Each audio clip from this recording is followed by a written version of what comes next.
여론조사를 통해 민심을 읽어보는 시간 민심은 숫자다 코너입니다. 오늘은 배철호 리얼미터 수석 전문위원 이은영 휴먼앤데이터 소장 나왔습니다. 어서 오십시오. 네, 안녕하세요. 네, 안녕하세요.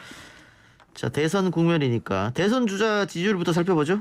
네, 오늘 그 여론조사 세 가지 준비했습니다. 세 가지 모두 조사 개요부터 말씀드리겠습니다.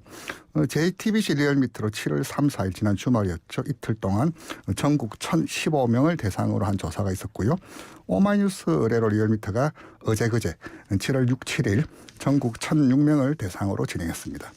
그리고 NBS 7월 5일부터 7일 3일 동안 전화면접 방식으로 전국 1,005명. 세 조사 모두 표본 오차는 95% 신뢰 수준에서 플러스 마이너스 3.1%포인트를 보인 조사입니다. 예, 하나씩 설명해 주세요. 예, 먼저 MBS부터 이야기하겠습니다. 지금 이제 지금까지 조사 방법이라든지 문항 봤을 때 여러 풀어놓고 하는 것보다는 이제 경선 레이스가 시작되었으니 각 진영별, 각 정당별 후보 적합도가 좀 한층 더 궁금하실 것 같은데요. 먼저 오늘 발표한 MBS 조사입니다. MBS 이제 차기 대선 주자 전체 적합도에서는 이재명 지사 27, 윤 총장 21 나왔고요. 진보 진영 적합도에서는 이재명 지사 33, 이낙연 전 대표 14, 정세균 총리 4% 나왔습니다. MBS 조사였고요. 오마이뉴스 오늘 발표되었죠. 민주당 대선 주자에서는 이재명 지사 32.4, 이낙연 전 대표 19.4 이렇게 각각 나왔습니다. 그리고 이제 보수 야권 진영에서 보자면은 윤 전 총장이 25%, 홍준표 대표 10%, 유승민 대표 9% MBS 조사였고요. 오마이뉴스 의뢰조사에서는 윤석열 전 총장 33.2, 홍준표 전 대표 12.9, 유승민 전 대표 9.7. 오늘 이제 흥미로웠던 것이 그 오마이뉴스 의뢰조사였는데요. 윤 총장은 이제 국민 전체적 보수 야권 후보 적합도에서는 33.2%를 보였는데 국민의힘 지지층만을 놓고 봤을 때는 58.0%가 나왔고요. 거꾸로 또 이 민주당 대선 후보 적합도에서는 이재명 지사가 32.4 나왔는데 민주당 지지층만을 놓고 봤을 때는 50.3. 오늘 여론조사 주요 타이틀들이 양각 모두 각 진영 정당에서 과반을 넘었더라. 이것이 오늘 주요하게 다뤄진 꼭지였죠.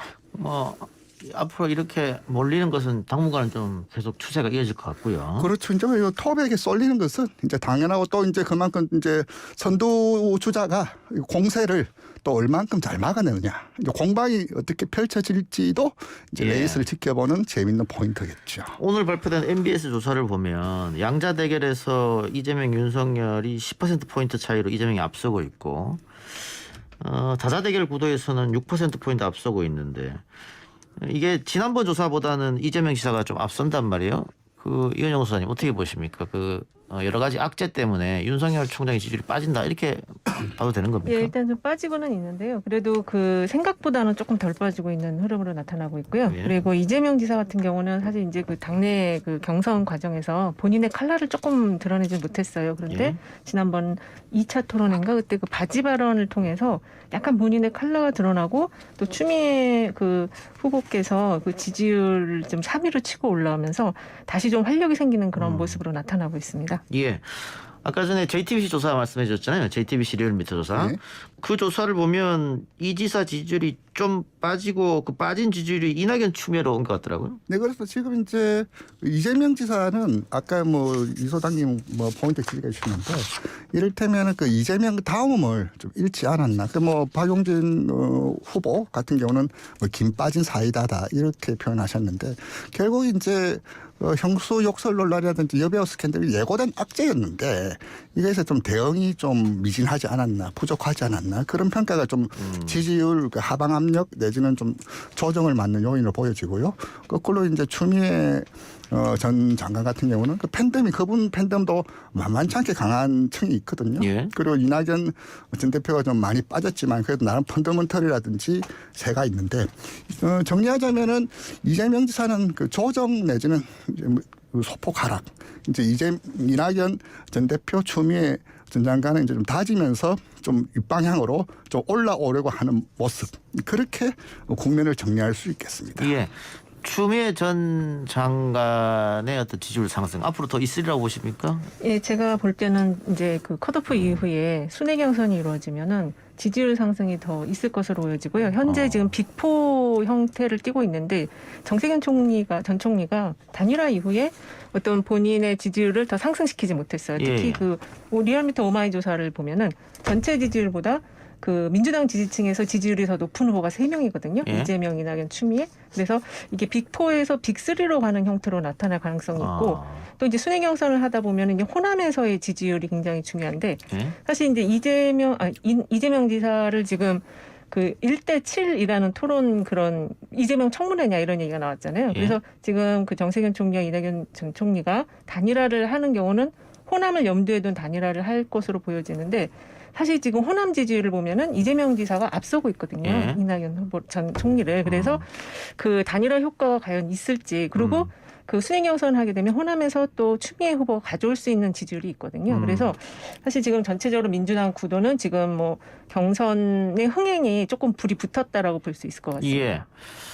호남 말씀하면서 이낙연 또 정세균 단일화 효과 있을까 이런 의심을 줬는데 정세균 이강재 단일화 효과는 없었다 이렇게 봐도 되겠네요. 네, 뭐 간단 수치로 제가 설명하면 그 뭐 초등학교 2학년 수준에서 이해할 수 있는 수준입니다. 예.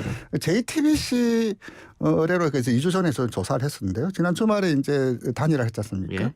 그때 이제 제가 2주 전 조사했을 때 JTBC 조사 아까 조사 결과 말씀드렸는데 그때 정세균 전 총리가 3.9, 예.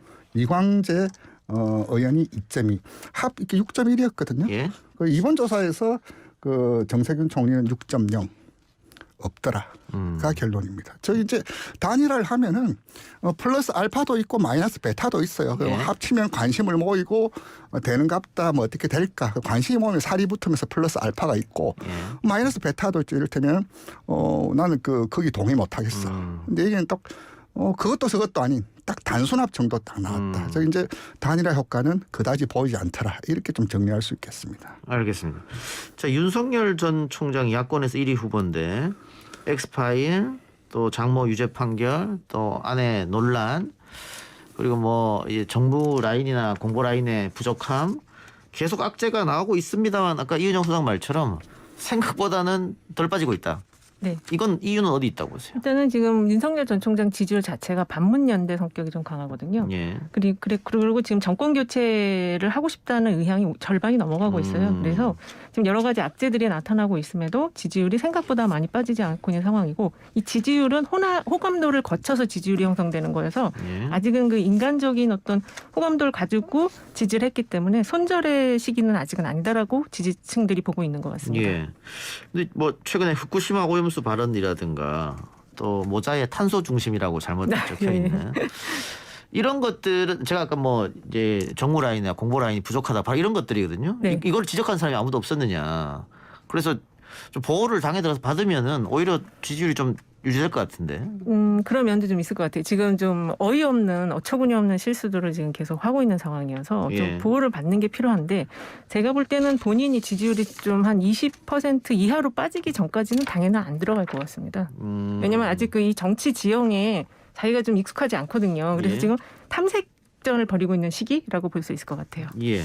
근데 지역별로 보면 수도권에서 경기도는 이재명 지사가 우세, 서울은 윤 전 총장이 우세인데 민주당이 원래 서울 지역에서 강세였거든요. 이렇게 바뀐 경우는 결국은 뭐 부동산이 가장 큰 원인입니까? 그렇죠. 이를테면 그 지난 JTBC 조사를 보면은 그 윤 총장이 이제 서울에서 45.4% 나왔어요. 예. 그 이재명 지사는 37.2. 서울이란 지역이 뭐 두 가지 측면에서 봐야 될 것. 하나는 전국의 축약판, 종합판 성격이 있고요. 다른 지역과는 다르게 또 하나는 이제 부동산 이슈가 이게 불이 꺼지지 않은 상태에서는 그 여전히 남아 있더라. 그리고 또 저희가 이제 전국 광역지사 평가를 합니다. 예. 이제 이재명 지사가 보통 광역지사 평가를 하면 호흡이 강한 그 뭐 경북, 전남 이런 데 가는데 이재명 지사가 벌써 몇 개월째 1위를 하고 있거든요. 경기에서도 단단히 지역 기반을 가지고 있기 때문에 이재명 지사가 경기에서는 윤 총장보다는 좀 높게 나오는 뭐 그런 요인이다. 이렇게 말씀드릴 수 예. 있겠죠. 또 한 명의 잠룡입니다. 최재형 전 감사원장 정치하겠다고 의사는 밝혔습니다. 국민의힘에 언제 입당하냐 뭐 이것도 관심거리인데 국민의힘 쪽에서는 아마 윤석열 전 총장의 대안론으로 판단하는 것 같아요. 혹시라도 윤 전 총장이 여러 가지 이유로 낙마한다면은 네. 어떻게 보세요? 일단은 지금 그런 거를 염두에 두고서 국민의힘 입장에서는 대안 인물을 만들어 놔야 되는 상황이고요. 예. 그리고 지금 민주당 같은 경우에 국민경선인단이 35만 명을 넘었다고 하거든요. 그래서 여러 가지 상황에 대한 좀 오늘로 40만 넘었습니다. 네네, 굉장히 지금 좀 많은 분들이 참여하고 계셔서 사실 민주당 안에서는 또 역선택 경기령도 되었다고 하는데 이런 여러 가지 상황에 대해서 그리고 정당 지지도를 보면은 사실 국민의힘 민주당이 거의 엇비슷한 수준이거든요. 그래서 이번 선거가 97년에 그 상당히 표차가 적었던 그 선거와 비슷한 보수 진보 총 결집이 되는 그런 선거로 보여질 가능성이 있어서 여러 가지 플랜 B나 C를 다 준비를 해야 되는 상황이어서 최재형 감사원장을 그렇게 좀 보고 있는 것 같습니다. 예, 51대 49로 결정이 날 것이다. 네. 예, 알겠습니다. 자, 근데 이런 와중에 국민의힘 대선 주자들이 여가부 폐지를 공약으로 내세웠습니다. 이게 이대남 표심을 공략하고 있는 건데 사실은 2030 남성들의 표심을 공략해서 그걸 발판으로 삼아서 국민의힘의 지지율이 올라갔고 지난 재보궐에서 승리했고 이준석 현상까지 왔던 거거든요. 이걸 한번 더 몰아치고 싶은 생각인 것 같은데 뭐 제가 개인적으로 정치평론할 때는 이거는 국민의힘의 패착이다 이렇게 표현을 합니다. 이게 실수였다. 어떻게 보십니까?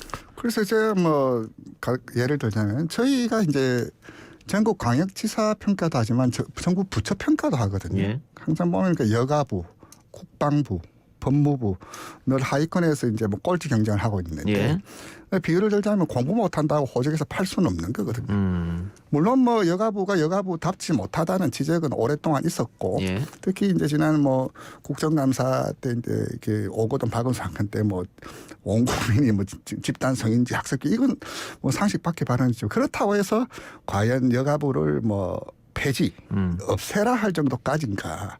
못하면 어떻게 잘할 수 있는 방안을 좀 구사하는 것인데 그렇다면 이렇게 전략적 측면에서 봤을 때 이런 문제적인 반발이 있을 줄 알면서 던졌다는 것은 어떤 이유에서 그래서 저는 이제 뭐 무지 내지는 또 불감에서 오는 건 아니라 나름 어떤 의도를 가지고 던졌던 메시지라고 보여지고요. 또 하태경 의원이 또 가세를 했고 이준석 대표는 이렇게 담 갔다가 발 빼고 있고 저 유보 입장인데 어쨌든 여가부가 던지는 게 굉장히 좀 복선을 깔고 있는 메시지라고 좀 보여져요. 간단하게 뭐 이대남 끌은 뭐 4대녀 이런 문제는 아닌 것 같고요. 좀 더 지켜봐야 될 이슈 같아요. 제가 볼 때는. 민주당 입장에서는 오히려 호재다 이것이. 그러니까 여성가족부가 잘하고 있느냐 거기에 동의하는 분은 별로 없을 것 같아요. 네, 그렇죠. 그래서 폐지 공약도 나온 거고. 맞습니다. 그러면 네. 민주당 그걸 이용해서 우리는 폐지는 아니다.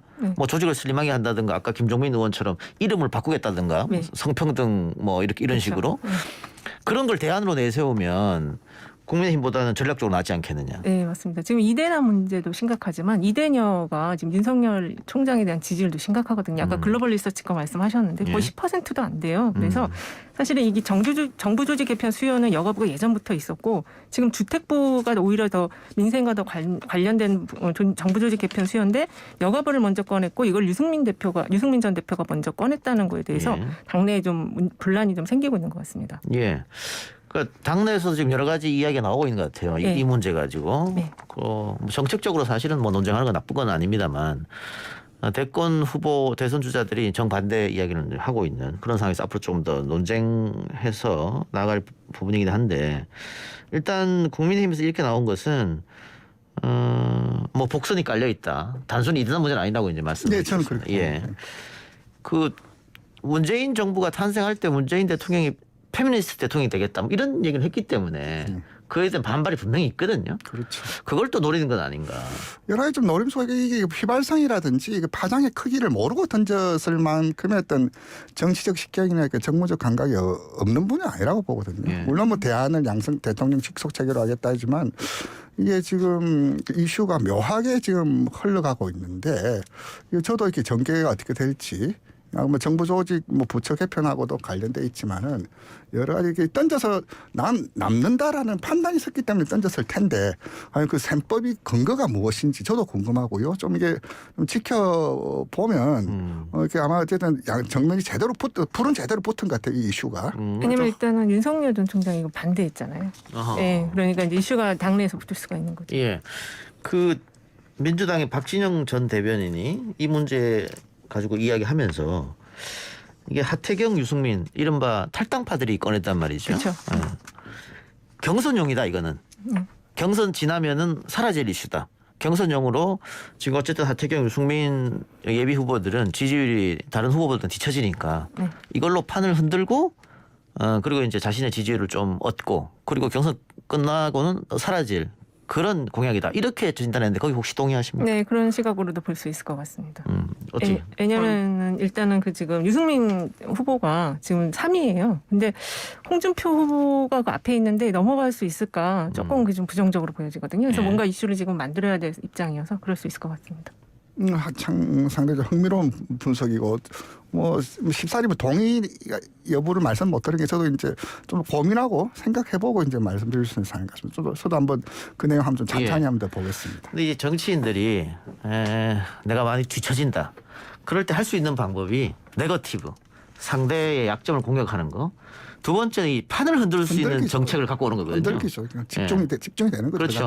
그래서 판을 흔들어야지만 내가 한번 역전할 찬스가 있으니까. 그렇죠. 예, 그런 거기 때문에 지금 민주당 경선에서는 그러니까 이재명 지사를 이제 공격하는 네. 네거티브 전으로 이제 한번 얘기가 나온 거고 지금 이거는 혹시 판을 흔들기 위한 생각이 아닌가. 뭐 다양한 의견이 있을 수 있으니까요. 왜냐하면 지금 오마이 리얼미터 조사 보면은 그 국민의힘 같은 경우도 전체 국민 지지율 대비 그 국민의힘 지지층 지지율을 봤을 때 윤석열과 최재형만 전체 대비 국민의힘 지지층의 지지율이 더 높거든요. 나머지 후보들은 다 낮아요. 어허. 그렇기 때문에 판을 흔들어야 돼 지금. 시간도 얼마 남지 않았고. 예.